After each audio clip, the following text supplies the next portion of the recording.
Halo, selamat malam Dewi. Senang banget bisa ketemu kamu secara virtual kali ini. Gimana sinyal di sana? Suara saya terdengar? Malam, Bu. Alhamdulillah lancar kok. Suara Ibu juga jelas banget di sini. Syukurlah. Oh iya, sebelum kita lanjut, apakah posisi kamu udah aman, sudah nyaman, duduk kamu udah PW, atau kamu merasa cukup aman dan privat di sana untuk mengobrol bebas? Alhamdulillah udah, Bu. Aku juga udah di di sisi yang menurut saya nyaman, di tempat menurut saya nyaman. Oke, bagus. Saya menghargai kesediaan Dewi untuk meluangkan waktu di tengah kesibukan kuliah. Seperti yang kita sepakati di kontrak awal, sesi kita hari ini akan berlangsung sekitar 45 menit. Apapun yang kita diskusikan di sini bersifat rahasia, kecuali jika ada informasi yang membahayakan keselamatan Dewi atau orang lain. Apakah ada yang ingin ditanyakan dulu soal ini? Sampai sini sih nggak ada ya. Aku juga udah paham. Baik, kalau begitu kita mulai ya. Di pertemuan singkat sebelumnya, Dewi sempat menyinggung soal rasa lelah di kampus. Bisa diceritakan lebih detail momen apa sih yang paling bikin Dewi ngerasa lelah belakangan ini? Mana ya? Sebenarnya tuh bukan minggu ini sih, lebih kayak minggu lalu juga sebenarnya kayak udah ngerasa capek aja gitu kayak kemarin. Kemarin saya sama teman-teman saya tuh satu circle, maksudnya satu kelompok itu ngerjain tugas malam-malam sampai malam di kampus. Terus padahal tuh besoknya tuh ada kuis gitu loh jam 7 apa. Jadi kemarin tuh saya kerja kelompok tuh jam 1 pagi. Nah, dan seharusnya tuh jadwalnya tuh kita tuh pulang jam 10. Cuman agak ngaret dari jam 1 karena harus ngerjain sesuatu yang emang harus dikejar gitu. Terus juga besok paginya tuh kayak ada kuis gitu jam 7. Aku tuh sebenarnya mau nolak kemarin mau izin pulang duluan. Tapi kayak gak enak juga akunya. Mungkin emang dari akunya kayak gak enak. Terus karena jam jam berapa ya, jam 11 tuh aku udah bilang aku mau pulang dulu, udah malam. Terus kata mereka kayak du deh jangan jangan pulang dulu lah, ini tugas juga belum kelar gitu. Gimana ya, Bu? Sebenarnya tuh minggu ini tuh udah parah banget. Kemarin malam tuh contohnya tuh kemarin malam aku sama temen-temen aku tuh nongkrong sekalian kayak ngerjain tugas gitu loh. Nah, itu tuh sampai jam jam 1 pagi. Nah, jadwalnya tuh schedule tuh seharusnya eh, cuma sampai jam 10. Cuman ternyata tuh diulur-ulur sampai jam 1 tuh karena mereka tuh nahan-nahan. Padahal tuh besok paginya tuh aku ada kuis jam 7 sama rumahku kan juga rawan begal kan.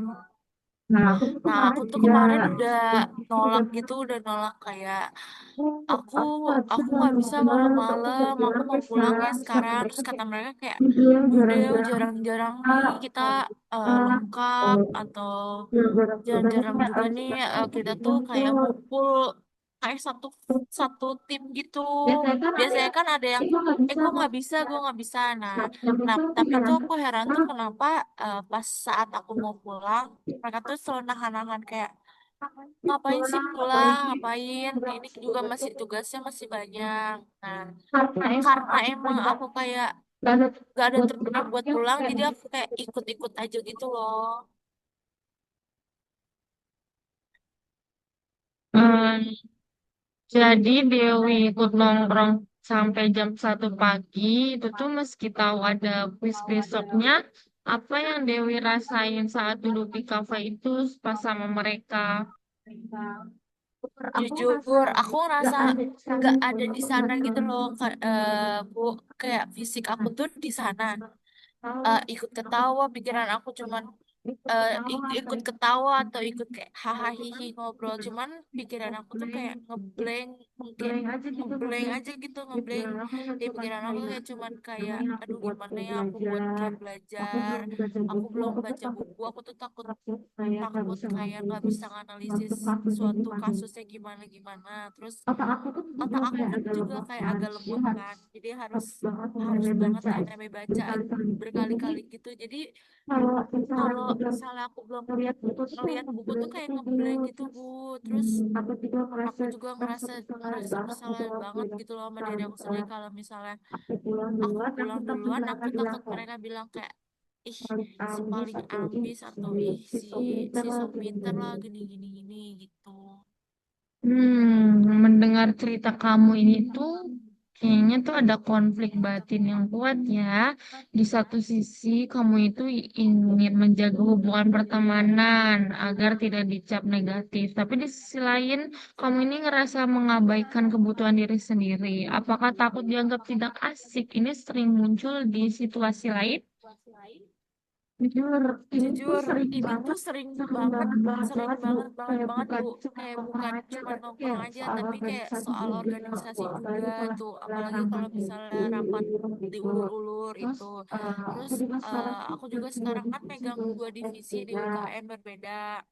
terus karena aku Terus juga karena aku nggak juga nggak apa ya nggak enak apa ya waktu nggak enak diminta waktu senior, diminta senior, yang nggak enak gitu kayak nggak loh enak buat gitu loh buat nolak gitu masih nolak gitu senior. sama si Padahal aku senior. juga Terus udah padahal mulai aku sering juga udah mulai pusing sering pusing sama gitu. kurang tidur gitu. Saya bisa ngerasain sih betapa beratnya beban kamu. Seolah-olah kamu itu harus selalu memakai topeng orang yang selalu sedia atau bisa disebut available untuk semua orang. Padahal di dalam kamu itu sangat capek. Benar begitu? Iya sih Eh, Bu, pas iya sih banget. Bu, Aku pas juga banget. ngerasa Aku kalau juga ngerasa misalnya kalau misalnya aku bilang enggak, aku aku bilang bakal enggak, kayak aku bakal mulai kehilangan kayak semuanya gitu, dia kayak kayak juga nggak bisa kayak pegang nggak gitu bisa loh. Aku kepegang juga gitu takut, loh. Aku juga takut, jujur aku juga takut jujur aku sendirian juga juga di takut sendirian kampus. juga di kampus. Terima kasih udah jujur sama perasaan kamu. Wajar banget sih kalau kita ingin diterima di lingkungan sosial kita. Namun, coba kita lihat lebih dekat. Dewi bilang takut kehilangan merasa jika berkata tidak. Menurut kamu itu, apakah pertemanan yang sehat adalah pertemanan yang menuntut kita mengorbankan kesehatan mental dan nilai akademik kita? Mungkin enggak ya Bu. Iya. Tapi realitanya di kampus tuh susah, susah banget buat apa namanya, buat sosial bersosialisasi sama orang-orang gitu loh. Belum tentu kayak orangnya tuh enak apa enggak kayak gitu. Lingkarannya juga itu aja gitu.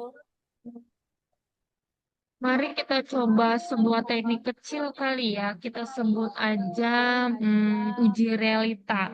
Seandainya salah satu teman Dewi kasih, katakanlah si A, dia nolak ajakan Dewi buat nongkrong karena dia sakit atau perlu belajar. Apakah Dewi akan langsung benci atau menjauh dari dia? Enggak sih. Ngapain juga aku benci dia, kayak aku juga bakal ngertiin dia juga sih kalau misalnya dia lagi sakit atau ada kendala juga. Nah, kalau Dewi bisa memberikan pengertian itu sama orang lain, menurut Dewi kenapa mereka nggak bisa memberikan pengertian yang sama kepada kamu? Mungkin karena aku juga belum pernah coba kasih tahu alasan aku kali ya sebenarnya. Jadi kayak selama ini tuh aku langsung mengiyakan aja tanpa bilang kalau aku tuh lagi sibuk atau lagi Nah, capek. tepat banget. Kita itu kayak ngabari mereka kesempatan untuk mengerti kita. Jadi gimana kalau kita coba latihan kecil? Bayangin aja kalau bayangin aja tuh adalah temen kamu yang ngajak nongkrong sore ini. Padahal kamu harus istirahat. Coba katakan tidak dengan alasan yang jujur, tapi tetap baik. Oh, aku, aku Nanti coba oke kali aku ya. coba kali ya. Oke. Maaf ya Bu. Bu Aduh, Fania, aku sore lagi ini aku bisa lagi ikut nggak bisa dulu. ikut Aku dulu. lagi ada Aku lagi waktu. butuh waktu untuk sendiri sama istirahat karena semalam tuh kurang kurang banget tidur. mungkin lain kali kali ya, next pertemuannya. Bagus. Gimana rasanya setelah ngucapin kata-kata itu? Awalnya sih deg-degan, tapi ternyata nggak seburuk itu sih yang aku bayangkan. Nah, kuncinya itu ada di diri batasan. Menolak ajakan bukan berarti menolak orangnya. Itu cuman berarti Dewi sedang menghargai diri sendiri.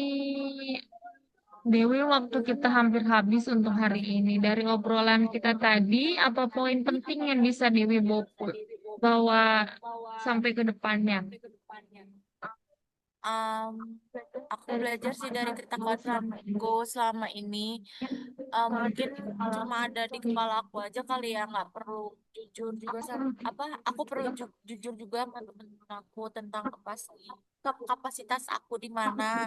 Terus aku juga belajar kayak bilang enggak, dan itu bukan berarti aku tuh sombong atau so sibuk atau so ambis dan lain-lain. Luar biasa. Saya sangat banget menghargai kemajuan Dewi hari ini. Sebagai rencana tindak lanjut dalam seminggu ke depan, saya ingin Dewi mencoba memperhatikan satu kali aja berkata tidak pada ajakan yang Dewi rasa terlalu memberatkan. Nanti kita bahas, kalau bilang enggak itu bukan berarti aku sombong. Berarti nanti kita bahas di sesi minggu depan bagaimana reaksinya ya. Oke, aku akan coba usahakan Oke, itu. gimana perasaan Dewi sekarang sebelum kita tutup? Jauh lebih lega sih Bu, kayak beban di pikiran aku tuh kayak berkurang dikit. Sama makasih juga ya Bu udah mungkin mendengarkan ceritaku. Nah, sama-sama kamu udah melakukan hal yang hebat hari ini. Tetap jaga kesehatan. Saya diizin matikan sambungan Zoom-nya. Sampai ketemu minggu depan. Sampai ketemu Bu, terima kasih.